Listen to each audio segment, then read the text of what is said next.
SC/ST சங்கங்களின் கூட்டு நடவடிக்கை போராட்ட குழுவின் சார்பில் ஒருங்கிணைக்கப்பெற்று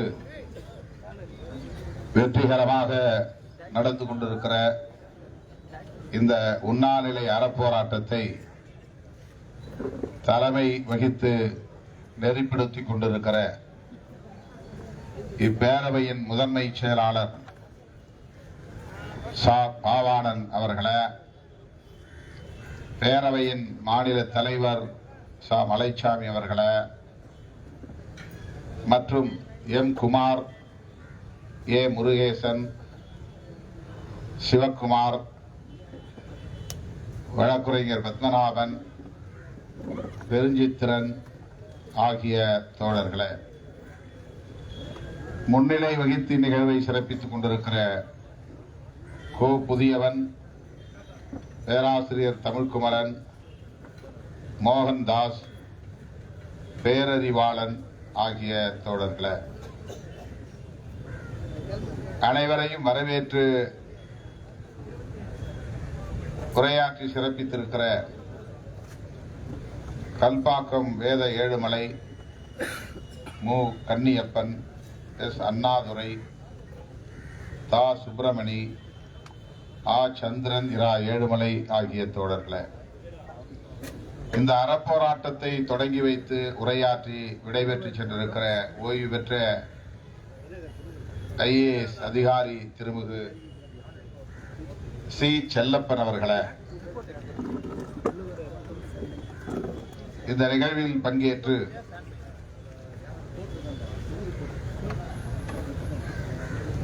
உரையாற்றி விடைபெற்று சென்றிருக்கிற மார்க்சிஸ்ட் கம்யூனிஸ்ட் கட்சியின் மாநில குழு உறுப்பினர் தோழர் பத்ரி அவர்களே, அண்ணன் பீட்டர் அல்போன்ஸ் அவர்களின் சார்பாக வந்து உரையாற்றி அமர்ந்திருக்கிற திரு ராம் மோகன் அவர்களே, டாக்டர் ரவீந்திரநாத் அவர்களே, நமது கட்சியின் துணை பொதுச் செயலாளர் சட்டமன்ற உறுப்பினர் தம்பி SS பாலாஜி அவர்களே, கட்சியின் முதன்மை செயலாளர் AC பாவரஸ் அவர்களே, தலைமை தன்னிலைய செயலாளர் ஆ பாலசிங்கம் அவர்களே,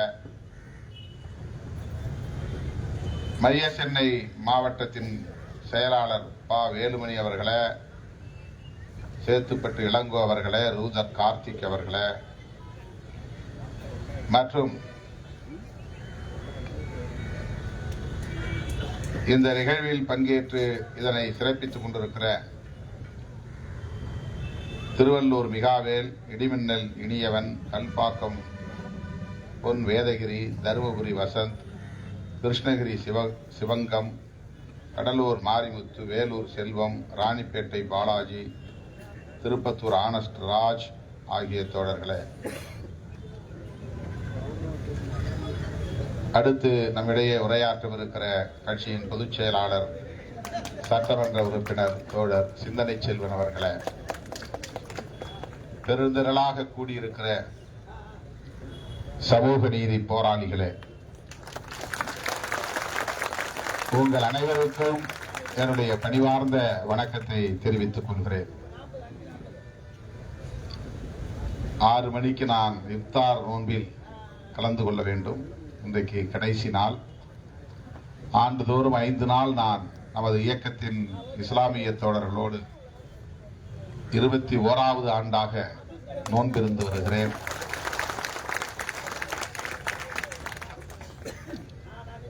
நீங்களும் இன்றைக்கு நோன்பு இருக்கிறீர்கள். ஆனால் காலையில் சாப்பிட்டு இருப்பீர்கள்.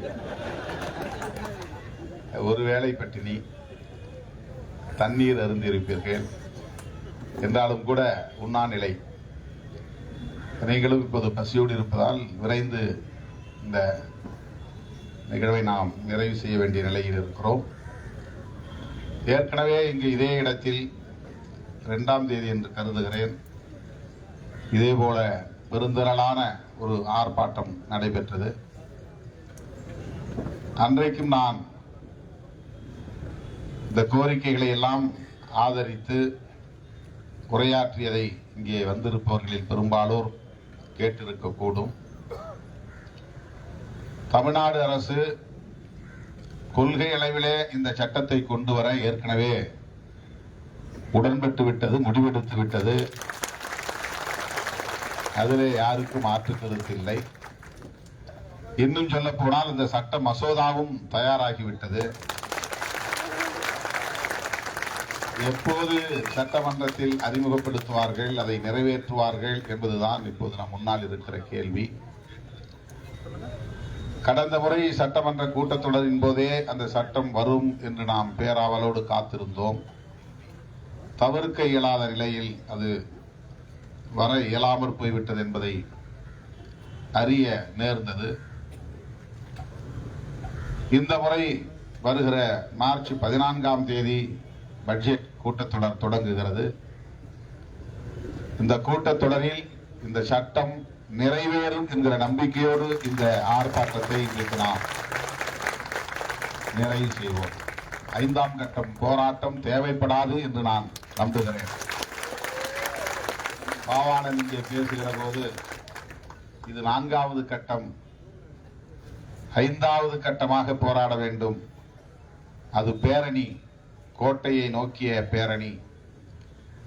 குறைந்தது 25,000 அரசூழியர்களை நாங்கள் திரட்டப் போகிறோம் என்று இங்கே உணர்ச்சி பொங்க கூறினார்.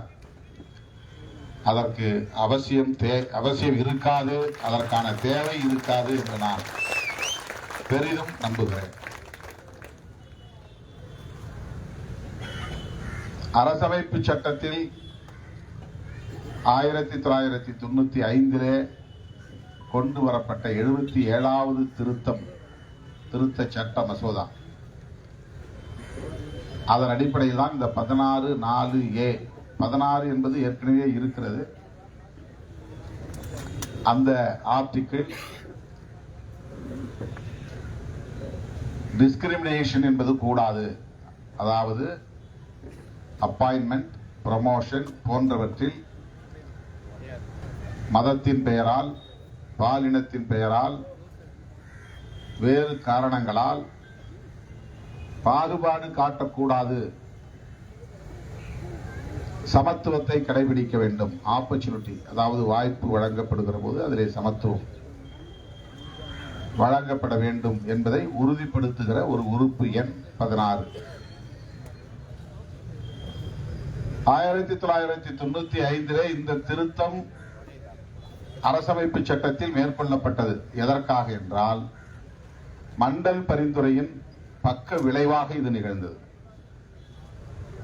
மண்டல் பரிந்துரை பிற்படுத்தப்பட்ட, அதாவது இதர பிற்படுத்தப்பட்ட மக்களுக்கு இடஒதுக்கீட்டை நடைமுறைப்படுத்துவதற்கான ஒரு பரிந்துரை. அதுவும் நீண்ட காலம் கிடப்பிலே இருந்தது.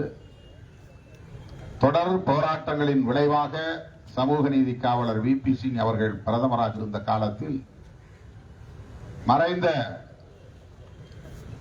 ராம்விலாஸ் பாஸ்வான் அவர்கள் உற்ற துணையாக இருந்த சூழலில் அன்றைக்கு இதர பிற்படுத்தப்பட்டோருக்கு 27 விழுக்காடு இடஒதுக்கீட்டை வேலை வாய்ப்பிலே நடைமுறைப்படுத்துவது என்கிற ஒரு அறிவிப்பு வெளியானது. அதனால் VP சிங் ஆட்சியையே இழக்க நேர்ந்தது. RSS கட்டுப்பாட்டில் இயங்குகிற பாரதிய ஜனதா கட்சி அன்றைக்கு VP சிங் அவர்களுக்கு வழங்கிய ஆதரவை திரும்ப பெற்றுக் கொண்டது. எதற்கு என்றால், OBC மக்களுக்கு இடஒதுக்கீட்டை நடைமுறைப்படுத்தியதற்காக ஒரு ஆட்சியை கவிழ்த்த கும்பல் தான் BJP. இது தெரியாமல் இன்றைக்கு OBC தலைவர்கள் எல்லாம் அவருக்கு பின்னால் போய் கொண்டிருக்கிறார்கள். அந்த பரிந்துரையை ஆதரித்த நம்மை எதிரியாக காட்டுகிறார்கள். அந்த பரிந்துரையை எதிர்த்து ஆட்சியே கவிழ்த்த BJPயோடு கைகோர்த்து நிற்கிறார்கள். OBC மக்கள் புரிந்து கொள்ள வேண்டும். OBC இளைஞர்கள் புரிந்து கொள்ள வேண்டும். OBC இளம் தலைமுறையினர், மாணவ செல்வங்கள் புரிந்து கொள்ள வேண்டும். OBC மக்களுக்கான இடஒதுக்கீட்டை எதிர்த்து VP சிங் அவர்களின் ஆட்சியையே கவிழ்த்த கும்பல் BJP கும்பல். ஆட்சியை கவிழ்த்ததோடு நின்று விடாமல் அத்வானி ரத யாத்திரை என்கிற பெயரால் ஒரு ரத்த யாத்திரையை நடத்தி முடித்தார். வன்முறை வெறியாட்டத்தை கட்டவிழ்த்து விட்டார். பல்கலைக்கழகங்களில் படித்துக் கொண்டிருந்த முன்னேறிய சமூக பிரிவினரை சார்ந்த மாணவர்களை எல்லாம் வன்முறைகளில் ஈடுபடுத்திய கட்சிதான், அரசியல் கட்சிதான் பாரதிய ஜனதா கட்சி. ஒன்றை நினைவிலே கொள்ள வேண்டும், அத்வானி நடத்திய ரத யாத்திரை ஷெட்யூல் காஸ்ட் மக்களுக்கு எதிரானதல்ல. அத்வானி தலைமையில் நடந்த ரத யாத்திரை என்கிற அந்த ரத்த யாத்திரை பழங்குடி மாணவர்களுக்கு மக்களுக்கு எதிரானதல்ல. எம்பிசி பிசி என்று சொல்லப்படக்கூடிய ஓபிசி மக்களுக்கு எதிரான ரத்த யாத்திரை அது. பிஜேபி நடத்திய ரத்த யாத்திரை 1992 விபி சிங் ஆட்சியையே கவிழ்த்த கும்பல். எப்படி நீ ஓபிசிக்கு இடஒதுக்கீடு தரலாம்? உன் ஆட்சியை நாங்கள் கவிழ்க்கிறோம் என்று ஆட்சியை கவிழ்த்ததோடு வன்முறை வெறியாட்டம் வட இந்திய மாநிலங்களில் தலைவிரித்தாடுவதற்கு வழிவகுத்த கும்பல் தான் பாரதிய ஜனதா கும்பல். ஓபிசி என்றால் அவர்களும் இந்துக்கள் தான். இந்துக்களுக்காக நாங்கள் போராடுகிறோம் என்று சொல்லுகிற பாஜக, இந்துக்களின் பாதுகாவலர்கள் என்று சொல்லிக் கொள்கிற பாஜக, இந்து சமூகத்தை சார்ந்தவர்களுக்கு இடஒதுக்கீடு தரக்கூடாது என்று வன்முறை வெறியாட்டத்தை நடத்தி விபி சிங் ஆட்சியை கவிழ்த்து ரத்த களரியை ஏற்படுத்தியது.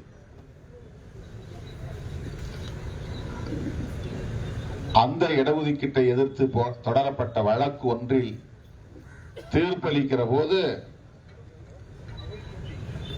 எஸ்சி எஸ்டி மக்களுக்கான பதவி உயர்வில் இடஒதுக்கீடு நடைமுறையில் இருந்த மாநிலங்களில் அதை நடைமுறைப்படுத்தக்கூடாது என்று ரத்து செய்தார்கள்.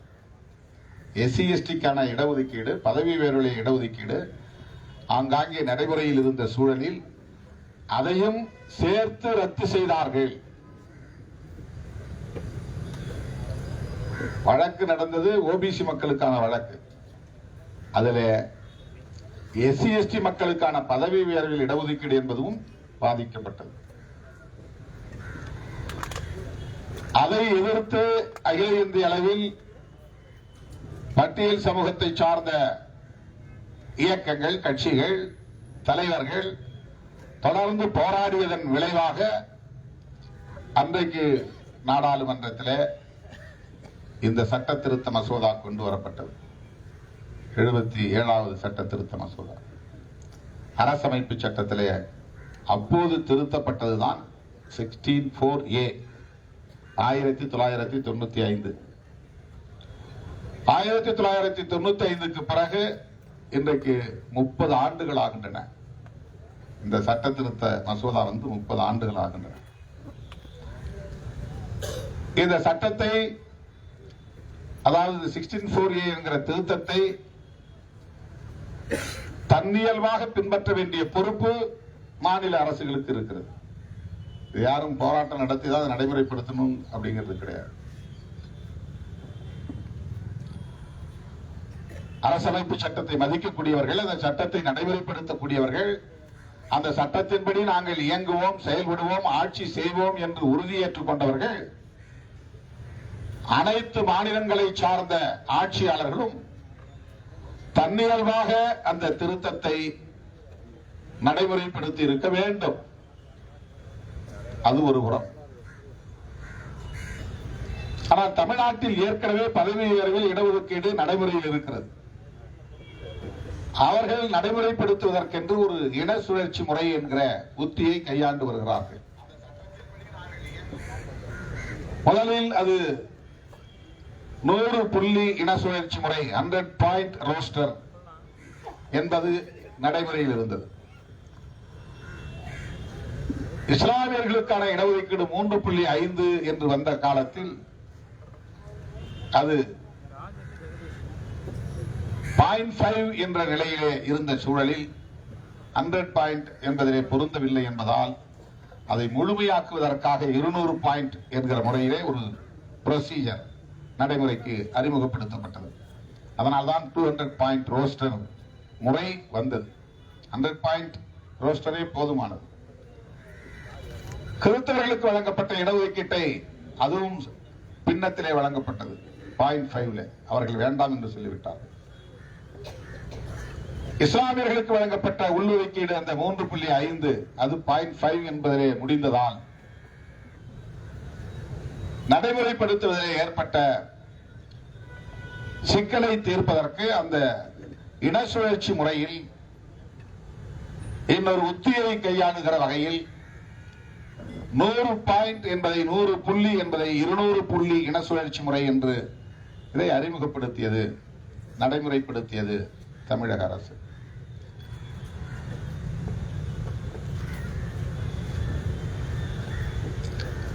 தமிழ்நாடு பப்ளிக் சர்வீஸ் கமிஷன் பொதுத் தேர்வு எழுதி தேர்ச்சி பெற்று வேலை வாய்ப்பில் நியமனம் பெற்றவர்கள்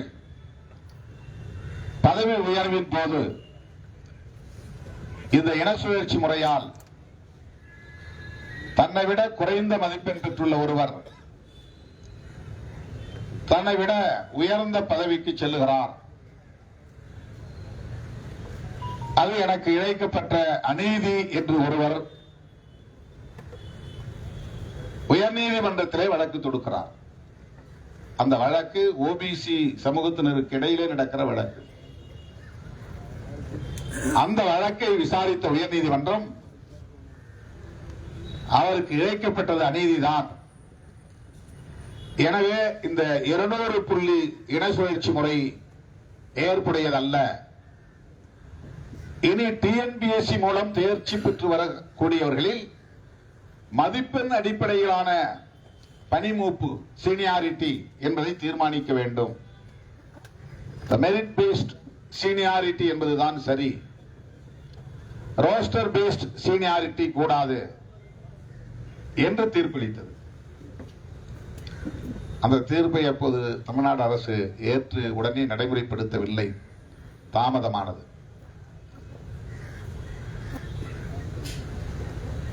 உச்ச நீதிமன்றம் மேல்முறையீட்டுக்காக செல்கிறார்கள். உச்ச நீதிமன்றத்தில் அதே தீர்ப்பு உறுதி செய்யப்படுகிறது. மறுபடியும் தமிழ்நாடு அரசு உடனடியாக அதை ஏற்று நடைமுறைப்படுத்தாமல் காலத்தாழ்வு செய்தது என்ற காரணத்தால் கண்டெம்ப்ட் ஆஃப் கோர்ட் என்று நீதிமன்ற அவமதிப்பு வழக்கு தொடரப்பட்டு தொடுக்க பெற்று அந்த வழக்கின் தீர்ப்பிலேதான் ஒரு கால வரம்பை தீர்மானிக்கிறார்கள். உடனடியாக இதை நீங்கள் நடைமுறைப்படுத்த வேண்டும் என்று அதிகாரிகள் அனைவரையும் நீதிமன்றத்திற்கு அழைத்து எச்சரித்து தீர்ப்பை வழங்குகிறார்கள். அதுதான் மார்ச் 10, 2003க்கு பிறகு நியமனம் செய்யப்பட்ட ரோஸ்டர் பேஸ்ட் இன சுழற்சி முறையிலான பதவி உயர்வை ரத்து செய்ய வேண்டும்.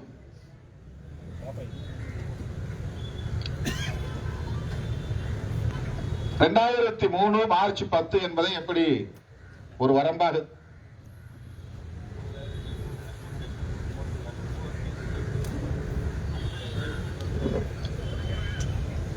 அதை ஒரு வரம்பாக தீர்மானித்தார்கள் என்பதை நாம் இன்னும் அறிந்து கொள்ள வேண்டிய தேவை இருக்கிறது. அதற்கு முன்பு பதவி உயர்வு பெற்றவர்களுக்கு பிரச்சனை இல்லை. 2003 மார்ச் 10க்கு பிறகு, மார்ச் 10, மார்ச் 11க்கு பிறகு 200 பாயிண்ட் ரோஸ்டர் பேஸ்ட் சீனியாரிட்டி என்கிற அடிப்படையில் பதவி உயர்வு பெற்ற அனைவரும் அந்த பதவியிலிருந்து கீழிறக்கம் செய்யப்படுகிறார். இது எவ்வளவு பெரிய மன உளைச்சலை தரும் என்பதை அவ்வாறு பதவி கீழிறக்கம் செய்யப்பட்டவர்கள் எந்த அளவுக்கு பாதிக்கப்பட்டிருக்கிறார்கள் என்பதை நம்மால் நேரிலே அறிய முடிகிறது, காண முடிகிறது.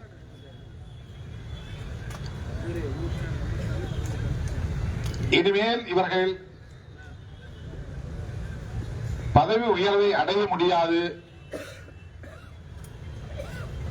அதற்கான வாய்ப்பே இல்லை என்கிற ஒரு சூழல் உருவாகிவிட்டது. டிஎன்பிஎஸ்சி தேர்வில் அதிக மதிப்பெண் பெற்று டாப் ரேங்க் என்கிற அடிப்படையிலே, தகுதி அடிப்படையிலே, மதிப்பெண் அடிப்படையிலே பதவி உயர்வு பெற்றால்தான் வாய்ப்புண்டு என்கிற நிலை. இந்த பாதிப்புகளின் விளைவாகத்தான் நாம் இந்த கோரிக்கையை மாநில அரசின் கவனத்திற்கு கொண்டு செல்கிறோம். 95 திருத்தப்பட்ட அரசமைப்பு சட்டம் மாநில அரசுக்கு அதிகாரம் தருகிறது. அந்த அதிகாரத்தை பயன்படுத்தி பதவி உயர்வில் இடஒதுக்கீட்டுக்கான ஒரு சட்டத்தை இயற்ற வேண்டும் என்பது. இதற்கு முன்மாதிரி உள்ளன, முன்மாதிரிகள், ரோல் மாடல்ஸ் உள்ளன. கர்நாடகாவிலே அப்படி சட்டம் இயற்றப்பட்டிருக்கிறது, தெலுங்கானாவிலே இயற்றப்பட்டிருக்கிறது, பஞ்சாபிலும் இயற்றப்பட்டிருப்பதாக தெரிகிறது. இப்படி ஒரு 3-4 மாநிலங்களில் அந்த திருத்த சட்டத்தை பயன்படுத்தி அரசமைப்பு சட்டத்தை 16(4)A என்ற பிரிவின் அடிப்படையில் மாநில அரசுகள் ஏற்கனவே சட்டம் இயற்றி இருக்கின்றன. பதவி உயர்வை அதன் அடிப்படையில் உறுதிப்படுத்தி இருக்கிறார்கள். எனவே தமிழ்நாடு அரசும் அதை பின்பற்ற வேண்டும் என்பதுதான் நம்முடைய வலுவான கோரிக்கை. இதற்கு நாம் போராட்ட களங்களின் ஊடாகவும் அழுத்தம் தருகிறோம். சட்டமன்றத்தில் இடம்பெற்றுள்ள கட்சி என்கிற முறையில் நம்முடைய சட்டமன்ற உறுப்பினர்கள் சட்டமன்றத்திலும் உங்கள் குரலை ஓங்கி ஒலித்துக் கொண்டிருக்கிறார்கள். அது மட்டும் போதாது என்று இல்லாமல் தனிப்பட்ட முறையிலும் உரிய அதிகாரிகளை சந்தித்து அழுத்தம் கொடுத்து வருகிறார்கள். தலைமைச் செயலாளர், முதலமைச்சர் என்று தீர்மானிக்கும் இடத்தில் இருக்கிற ஆட்சியாளர்களையும் நாம் சந்தித்து அழுத்தம் கொடுத்து வருகிறோம். அதன் ஒரு கட்டமாகத்தான் இன்றைக்கு இந்த போராட்டம் நடைபெற்றுக் கொண்டிருக்கிறது.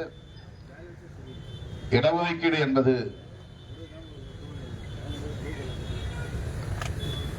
விளிம்பு நிலை மக்களின் பாதுகாப்புக்கானது, மேம்பாட்டுக்கானது, தலை நிமிர்வுக்கானது. ஆனால் அந்த இடஒதுக்கீட்டுக்கே தேசிய அளவில் ஆபத்து உள்ளது என்பதையும் நாம் கவனத்திலே கொள்ள வேண்டியிருக்கிறது. அடிப்படையிலே இடஒதுக்கீடு என்கிற கருத்தியலுக்கே தீங்கு சூழ்ந்துள்ளது, பெருந்தீங்கு சூழ்ந்துள்ளது. அந்த கருத்தியல் இருந்தால்தானே, சமூக நீதி கோட்பாடு இருந்தால்தானே பதவி உயர்வில் இடஒதுக்கீடு வேண்டும் என்கிற கோரிக்கையையும் நாம் வலுவாக வைக்க முடியும். அந்த கருத்தை பாதுகாக்கக்கூடிய பெட்டகமாக இருக்கிற அரசமைப்பு சட்டத்திற்கே ஆபத்து சூழ்ந்துள்ளது. அந்த ஆபத்திலிருந்து அரசமைப்பு சட்டத்தை பாதுகாத்தால் தானே பதவி உயர்விலும் இடஒதுக்கீடு வேண்டும் என்று நாம் கேட்க முடியும். இந்த தீர்ப்பை விசாரித்தவர்கள் உச்சநீதிமன்றத்திலே ஒருவர் B.R. கவாய், இன்னொருவர் விக்ரம் நாத் என்று கருதுகிறேன். அதிலே B.R. கவாய் என்பவர் R.S. கவாயினுடைய மகன் என்று கருதுகிறேன். R.S. கவாய் யார் என்றால் குடியரசுக் கட்சியின் தலைவர்களில் ஒருவர். அம்பேத்கர் அவர்கள் இறந்த பிறகு குடியரசுக் கட்சி அகில இந்திய அளவில் புகழ்பெற்ற, செல்வாக்கு பெற்ற ஒரு கட்சியாக இருந்தது. ஆனால் சில மாதங்களில் அல்லது சில ஆண்டுகளில் அந்த கட்சி இரண்டாக உடைந்தது. ஒன்று கோபர்கடே பிரிவு, இன்னொன்று கவாய் பிரிவு என்று சொல்வார். தமிழ்நாட்டிலும் இந்த 2 அணிகள் இருந்தன. RPI கோபர்கடே, RPI R.S. கவாய் என்ற 2 அணிகள் தமிழ்நாட்டில் இருந்தன. இப்போதும் அதை சொல்லிக் கொள்கிறவர்கள் இருக்கிறார். அந்த R.S. கவாயின் குடும்பத்தை சார்ந்தவர் B.R. கவாய். அவரும் அமர்ந்திருந்த அந்த அமர்வில், பெஞ்ச், அளிக்கப்பட்ட தீர்ப்பிலே அதிர்ச்சி அளிக்கக்கூடிய ஒன்று என்னவென்றால், இவர்கள் இரட்டை ஆதாயம் பெறுகிறார்கள். அப்பாயின்மெண்ட், அதிலும் இவர்களுக்கு இடஒதுக்கீடு, ப்ரமோஷன், அதிலும் இடஒதுக்கீடா? இரட்டை ஆதாயம் பெறுகிறார்கள். எனவே இதை ரத்து செய்கிறோம். அவர்கள் சொன்ன காரணம் இதுதான்.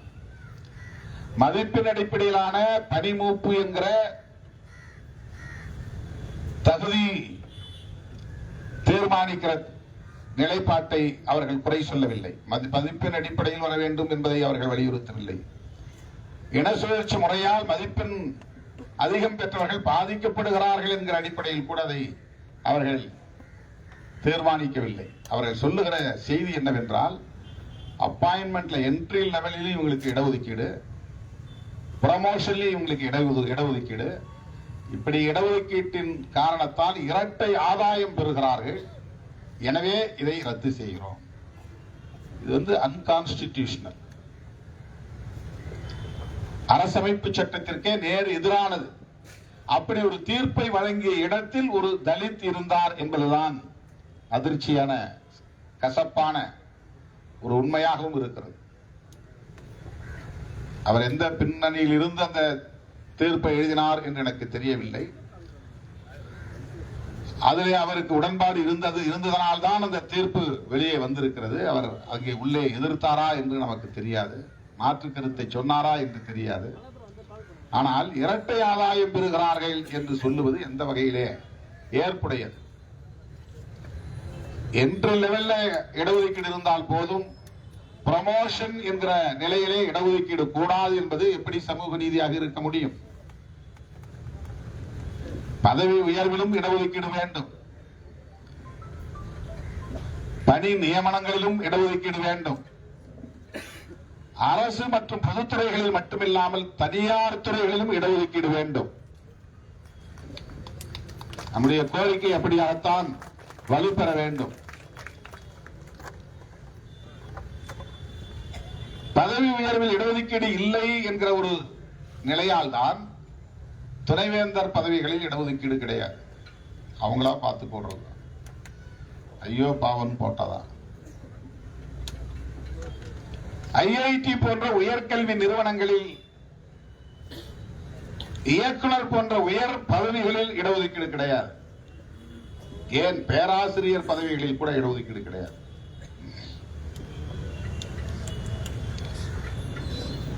அவங்களுக்கு வேண்டியவங்கள ப்ரொஃபஸரா, ஹெட் ஆஃப் த டிபார்ட்மெண்டா போடுவாங்க. அது எந்த ப்ரொசீஜரும் கிடையாது, சீனியாரிட்டி கிடையாது. விளிம்புநிலை மக்களுக்கான முன்னுரிமை என்பது கிடையாது. அசிஸ்டன்ட் ப்ரொஃபஸரா உள்ள போயிடலாம், லெக்சரரா. இப்ப லெக்சரர்ங்கிற போஸ்ட் இல்ல, அசிஸ்டன்ட் ப்ரொஃபஸர். அதுல இடஒதுக்கீடு இருக்கிறதா? உண்டு, அதுல இடஒதுக்கீடு உண்டு. Entry level. அதுக்கு பிறகு ப்ரொஃபஸரா வரணும், அசோசியேட் ப்ரொஃபஸர் ஆகி அப்புறம் ப்ரொஃபஸரா வரணும். ப்ரொஃபஸரா வந்தால்தான், ஹெச்ஓடியா வந்தால்தான் தீர்மானிக்கிற இடத்தில் இருந்து இன்னும் பலருக்கு பயன் தரக்கூடிய முடிவுகளை எடுக்க முடியும். ஆனால் அப்படி பேராசிரியர் பதவி உயர்விலே இடஒதுக்கீடு கிடையாது. உயர்நீதிமன்ற நீதிபதிகள், உச்ச நீதிமன்ற நீதிபதிகள் இதிலே இந்த பதவி உயர்வில் இடஒதுக்கீடு கிடையாது. கொலீஜியம் என்கிற பெயரால் 3 பேர் அதை தீர்மானிக்கிறார். 3 நீதிபதி. அந்த 3 பேரை யார் தீர்மானிப்பது? இப்ப உயர் நீதிமன்றத்தில் அந்த கொலீஜியத்தை உச்ச நீதிமன்றம் தீர்மானிக்கிறது. உச்ச நீதிமன்றத்தில் இருக்கிற கொலீஜியத்திற்கு இப்போது அங்க ஒரு சட்ட திருத்தம் கொண்டு வந்திருக்கிறார். ஆனா அந்த கொலீஜியம் தான் முடிவு செய்யும். அதை கொலீஜியம் என்கிறார்கள். அந்த பேனல அவங்களா பார்த்து முடிவு பண்றதுதான். அதுக்கு அந்த பதவிகளில் விளிம்பு நிலை சமூகங்களை சார்ந்த யாரும் வர முடியாது.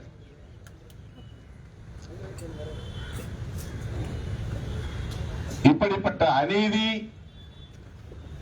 இந்த சமூகத்தில் இன்றைக்கும் நீடிக்கிறது. அரசமைப்பு சட்டம் நடைமுறைக்கு வந்து 75 ஆண்டுகள் கடந்த நிலையிலும் மனுஸ்மிருதியை இங்கு ஆட்சி செய்கிறது என்பதற்கு இதுதான் சான்று. உச்ச நீதிமன்ற நீதிபதிகள் நியமனங்களில் இடஒதுக்கீட்டை நடைமுறைப்படுத்த முடியாத அளவுக்கான ஒரு நெருக்கடி இன்றைக்கும் நீடிக்கிறது என்று சொன்னால், அரசமைப்பு சட்டம் தேர்தலுக்கு மட்டும்தான் பயன்படுகிறதே தவிர இது போன்ற சமூக நீதியை நடைமுறைப்படுத்துவதில் பயன்படவில்லை. மனுஸ்மிருதியே இன்றும் நீடிக்கிறது என்பதைத்தான் அது உணர்த்துகிறது. அங்க பிராமண வகுப்பை சார்ந்தவர்களால் மட்டும்தான் உச்ச நீதிமன்ற நீதிபதிகளில் பதவி உயர்வை பெற முடியும் என்ற நிலை இருக்கிறது. முன்னேறிய சமூகங்களை சார்ந்தவர்கள் தான் பதவி உயர்வை பெற முடியும். ஓபிசி கூட பெற முடியாது. நம்ம முன்னால் வந்து நான் ஆண்ட பரம்பரை என்று மார்பை விரித்து காட்டுகிற யாரும் அங்கே போய் போராடுவதில்லை. தலித்துகளுக்கு எதிராக பேசவும் தலித்துகளை நசுக்கவும் இவர்கள் வல்லமை பெற்றவர்களாக இருக்கிறார்களே தவிர, ஏன் உச்ச நீதிமன்ற நீதிபதிகளில் எங்களுக்கான பிரதிநிதித்துவம் இல்லை என்று ஓங்கி குரல் கொடுக்கக்கூடிய திராணி யாருக்கும் இல்லை. ஓபிசி தலைவர்களில் அந்த தெம்புடையவர்கள் யாரும் இல்லை. விசிகா கொடி கம்பம் ஏத்திட்டா அந்த கொடியை வெட்டி போடு, அந்த கொடியை அறுத்து போடு, கருப்பங்காட்டில் பதுங்கி இருந்து கல்லால அடி, குடிசைகளை கொளுத்து. உச்ச நீதிமன்றத்தில் நீதிபதிகள் நியமனங்களில் நமக்கான பிரதிநிதித்துவம் இல்லையே, அதை யார் சுரண்டுகிறார்கள், யார் அதை தடுக்கிறார்கள் என்ற கவலை அவர்களுக்கு கிடையாது. கவலைப்படுகிறவர்கள் விடுதலை சிறுத்தைகள், புரட்சியாளர் அம்பேத்கரின் வாரிசுகள், தந்தை பெரியாரை உண்மையாக கோட்பாட்டு தந்தையாக ஏற்றுக்கொண்டவர்கள் தான் நாம் கவலைப்படுகிறோம். எனவே இது வெறும் பதவி உயர்வுக்கான இடஒதுக்கீட்டுக்கு நடக்கிற போராட்டம் என்று கருதக்கூடாது. சமூக நீதி என்கிற கோட்பாட்டை பாதுகாப்பதற்கு நடக்கிற போராட்டம். அந்த புரிதலோடு இந்த போராட்ட களத்தை மேலும் விரிவுபடுத்துவோம், வலுப்படுத்துவோம் என்பதை சொல்லி வாய்ப்புக்கு நன்றி கூறி முடிக்கிறேன். நன்றி, வணக்கம்.